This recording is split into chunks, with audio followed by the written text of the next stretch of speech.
Welcome to the reading of Uncle Tom's Cabin by Harriet Beecher Stowe. Today we are starting on Chapter 2. Chapter 2, The Mother. Eliza had been brought up by her mistress from girlhood as a petted and indulged favorite. The traveler in the South must often have remarked the peculiar air of refinement, that softness of voice and manner, which seems in some cases to be a particular gift to the quadroon and mulatto woman. These natural graces in the quadroon are often united with beauty of the most dazzling kind, and in almost every case with a personal appearance possessing and agreeable. Eliza, such as we have described her, is not a fancy sketch, but taken from resemblance as we saw her years ago in Kentucky. Safe under the protecting care of her mistress, Eliza had reached maturity without those temptations which make beauty so fatal an inheritance to a slave. She had been married to a bright and talented young mulatto man, who was a slave on the neighboring estate and bore the name of George Harris. This young man had been hired out by his master to work in a bagging factory, where his adroitness and ingenuity caused him to be considered the first hand in the place.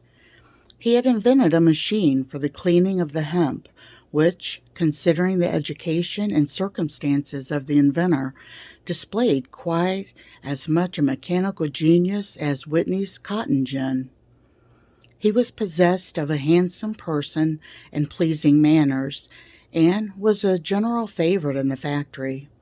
Nevertheless, as this young man was in the eye of the law not a man, but a thing, all these superior qualifications were subject to the control of a vulgar, narrow-minded, tyrannical master.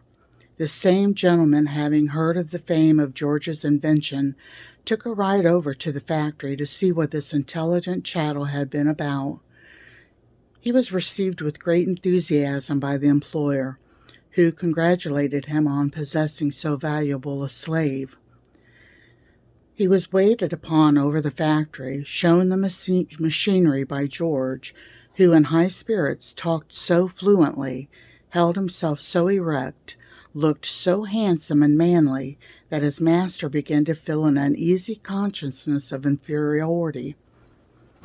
What business had his slave to be marching around the country inventing machines, holding his head among gentlemen? He'd soon put a stop to that. He'd take him back and put him to hoeing and digging, and see if he'd step about so smart. Accordingly, the manufacturer and all hands concerned were astonished when he suddenly demanded George's wages and announced his intention of taking him home. "But, Mr. Harris," remonstrated the manufacturer, "isn't this rather sudden?" "What if it is? Isn't the man mine?" "We would be willing, sir, to increase the rate of the compensation." "No object at all, sir. I don't need to hire any of my hands out unless I've a mind to. But, sir, he seems particularly adapted to this business." "Dare say he may be. Never was much adapted to anything that I set him about, I'll be bound." "But only think of his inventing this machine," interposed one of the workmen, rather unluckily. "Oh, yes, a machine for saving work, is it? He'd invent that, I'll be bound. Let a nigger alone for that, any time. They were all labor-saving machines themselves, every one of 'em. No, he shall tramp." George stood like one transfixed at hearing his doom, this suddenly pronounced by a power that he knew was irresistible. He folded his arms, tightly pressed in his lips, but a whole volcano of bitter feelings burned in his bosom, and sent out streams of fire through his veins. He breathed short, and his large dark eyes flashed like live coals. and he might have broken out into some dangerous inhalation had not the kindly manufacturer touched him on the arm and said in a low tone, "Give way, George. Go with him for the present. We'll try to help you yet." The tyrant observed the whisper and conjectured its import, though he had not heard what was said, and he inwardly strengthened himself in his determination to keep the power he possessed over his victim. George was taken home and put to the meanest drudgery of the farm. He had been able to repress every disrespectful word, but the flashing eye, the gloomy and troubled brow were part of the natural language that could not be repressed, and indubitably signs which showed too plainly that the man could not become a thing. It was during the happy period of his employment in the factory that George had seen and married his wife. During that period, being much trusted and favored by his employer, he had free liberty to come and go at discretion. The marriage was highly approved of by Mrs. Shelby, who, with a little womanly complacency in matchmaking, felt pleased to unite her handsome favorite with one of her own class, who seemed in every way suited to her, and so they were married in her mistress's great parlor, and her mistress herself adorned the bride's beautiful hair with orange blossoms, and threw over it the bridal veil, which certainly could scarce have rested on a fairer head, and there was no lack of white gloves and cake and wine, of admiring guests to praise the bride's beauty and her mistress's indulgence and liberality. For a year or two Eliza saw her husband frequently, and there was nothing to interpret their happiness, except the loss of 2 infant children, to whom she was passionately attached, and whom she mourned with grief so intense as to call for gentle remonstrance from her mistress, who sought, with maternal anxiety, to direct her natural passionate feelings within the bounds of the reason and religion.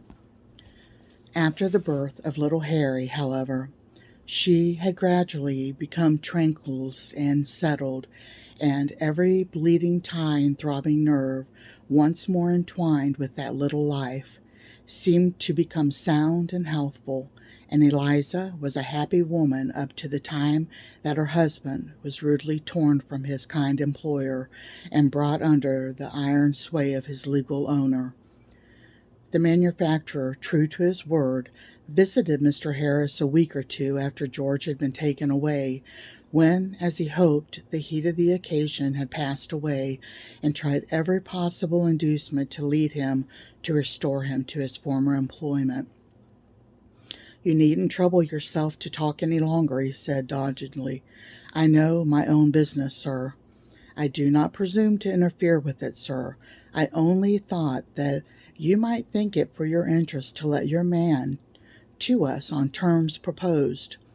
Oh, I understand the matter well enough. I saw your winking and whispering the day I took him out of the factory. But you don't come it over to me that way. It's a free country, sir. The man's mine, and I do what I please with him. That's it."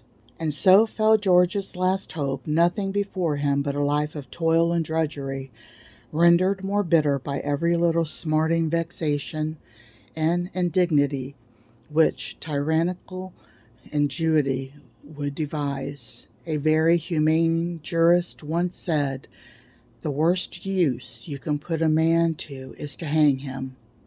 No, there is another use that a man can be put to that is worse. Chapter 3. The Husband and Father. Mrs. Shelby had gone on her visit, and Eliza stood in the veranda, rather dejectedly looking after the retreating carriage, when a hand was laid on her shoulder. She turned, and a bright smile lighted up her fine eyes. "George, is it you? How you frightened me! Well, I am so glad you's come. Missus is gone to spend the afternoon.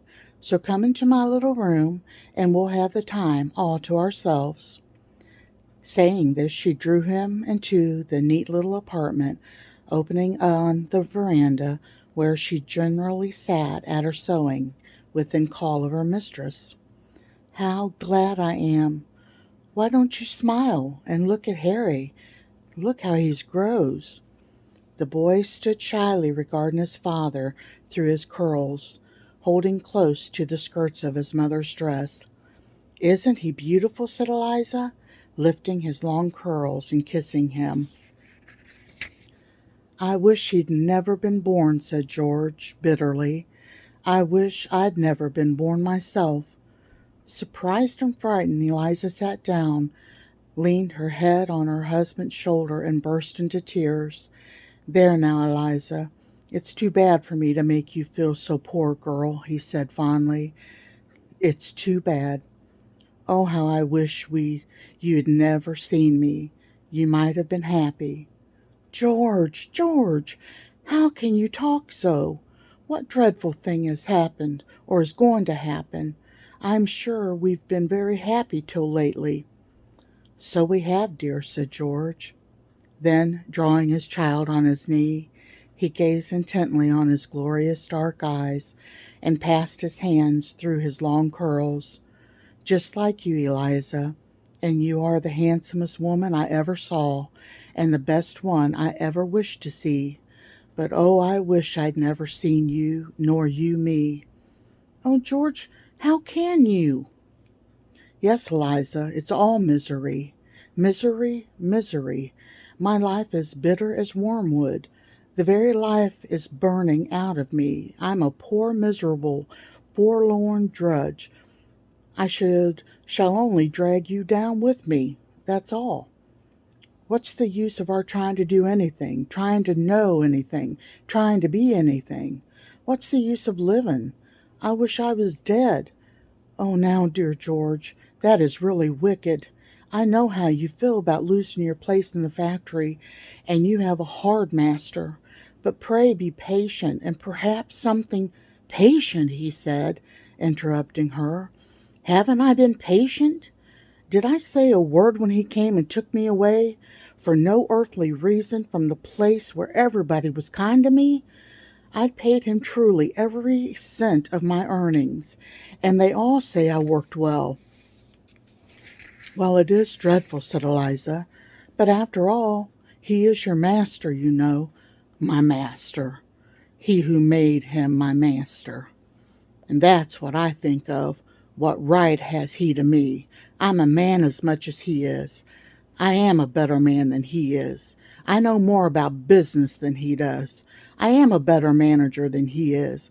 I can read better than he can. I can write a better hand, and I've learned it all myself, and no thanks to him. I've learned it in spite of him. And now, what right has he to make a dray horse of me, to take me from things I can do and do better than he can, and put me to work that any horse can do? He tries to do it. He says he'll bring me down and humble me, and he puts me to just the hardest, meanest, and dirtiest work on purpose. Oh, George, George, you frighten me. Why, I never heard you talk so. I'm afraid you'll do something dreadful. I don't wonder at your feelings at all, but oh, do be careful. Do, for my sake, for Harry's." "I have been careful, and I have been patient, but it's growing worse and worse. Flesh and blood can't bear it any longer. Every chance he can get to insult and torment me he takes. I think I could do my work well and keep on quiet and have some time to read and learn out of the work hours. But the more he sees I don't say anything, he sees I got the devil in me, and he means to bring it out.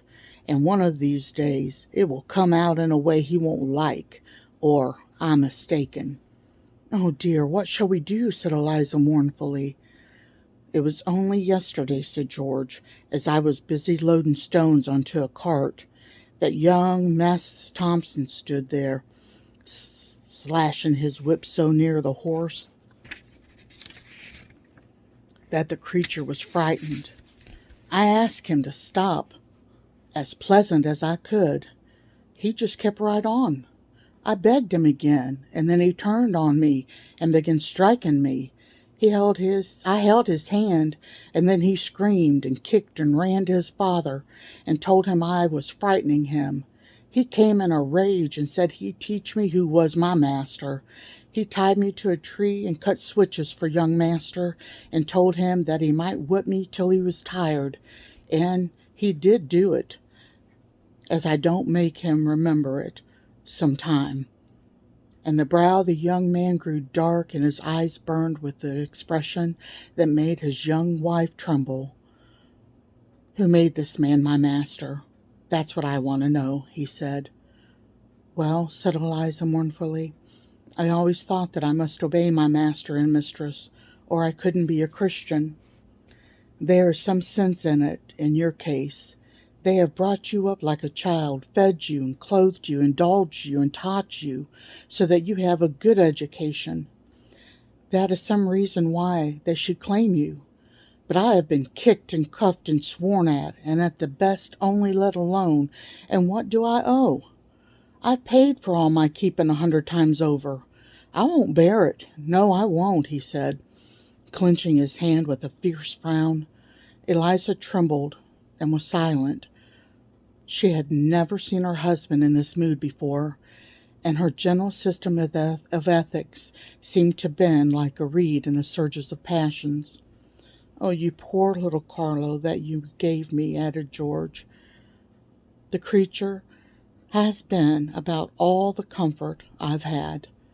He has slept with me nights and followed me around days and kind of looked at me as if he understood how I felt.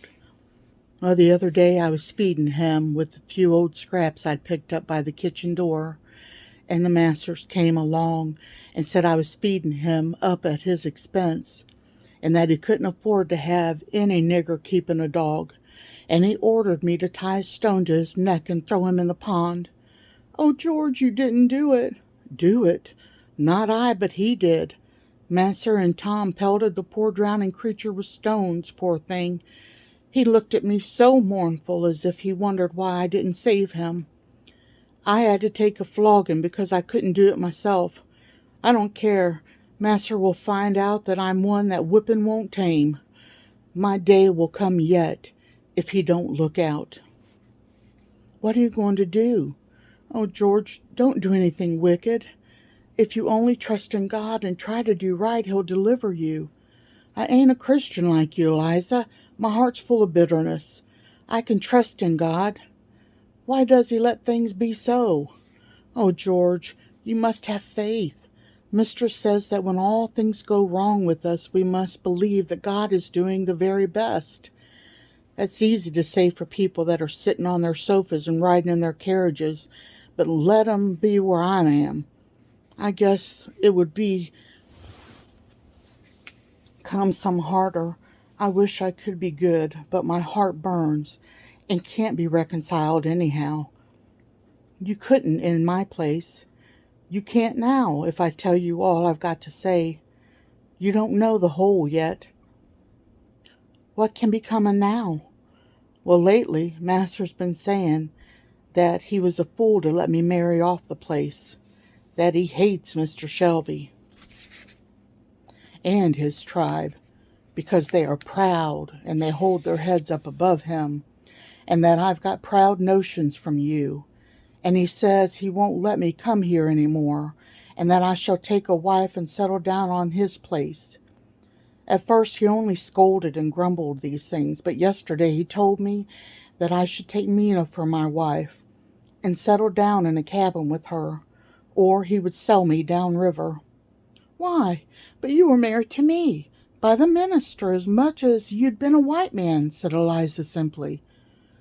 Don't you know a slave can't be married? There is no law in this country for that. I can't hold you for my wife if he chooses to part us. That's why I wish I'd never seen you, why I wish I'd never been born.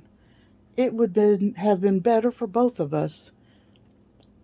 It would have been better for this poor child if he had never been born. All this may happen to him yet. Oh, but Master is so kind. Yes, but who knows? He may die, and then he may be sold to nobody knows who. What pleasure is it that he is handsome and smart and bright? I tell you, Eliza, what a sword will pierce through your soul. For every good and pleasant thing your child is or has, it will make him worth too much for you to keep. The words smote heavily on Eliza's heart. The vision of the traitor came before her eyes, and as if someone had struck her a deadly blow, she turned pale and gasped for breath. She looked nervously out on the veranda where the boy, tired of the grave conversation, had retired, and where he was riding triumphantly up and down on Mr. Shelby's walking stick. She would have spoken to her husband her fears, but checked herself. No, he has enough to bear, poor fellow, she thought. No, I won't tell him. Besides, it ain't true. Mrs. never deceives us. So, Eliza, my girl, said the husband mournfully, bear up now and goodbye, for I'm going. George, going where? To Canada, he said, straightening himself up. And when I'm there, I'll buy you. That's all the hope that's left us. You have a kind master that won't refuse to sell you. I'll buy you and the boy. God helping me, I will. Oh, dreadful. If you should be taken. I won't be taken, Eliza. I'll die first. I'll be free or I'll die. You won't kill yourself. No need of that. They'll kill me fast enough. They never will get me down the river alive. Oh, George, for my sake, do be careful. Don't do anything wicked.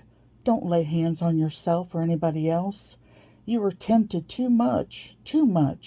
But don't. Go you must, but go carefully, prudently. Pray God to help you. Well then, Eliza, hear my plan. Masters took it into his head to send me right by here, with a note to Mr. Sims that lives a mile past. I believe he expected that I should come here to tell you what I have. It would please him if he thought it would aggravate Shelby's folks, as he calls 'em. I'm going home quite resigned, you understand, as if all was over. I've got some preparations made, and there are those that help me, and in the course of a week or so I shall be among the missing. Some day. Pray for me, Eliza. Perhaps the good Lord will hear you. Oh, pray yourself, George, and go trusting in him. Then you won't do anything wicked. Well, now, goodbye, said George, holding Eliza's hands and gazing into her eyes. Without moving, they stood silent. Then there were last words and sobs and bitter weeping. Such parting as those may make whose hope to meet again as the spider's web, and the husband and wife were parted.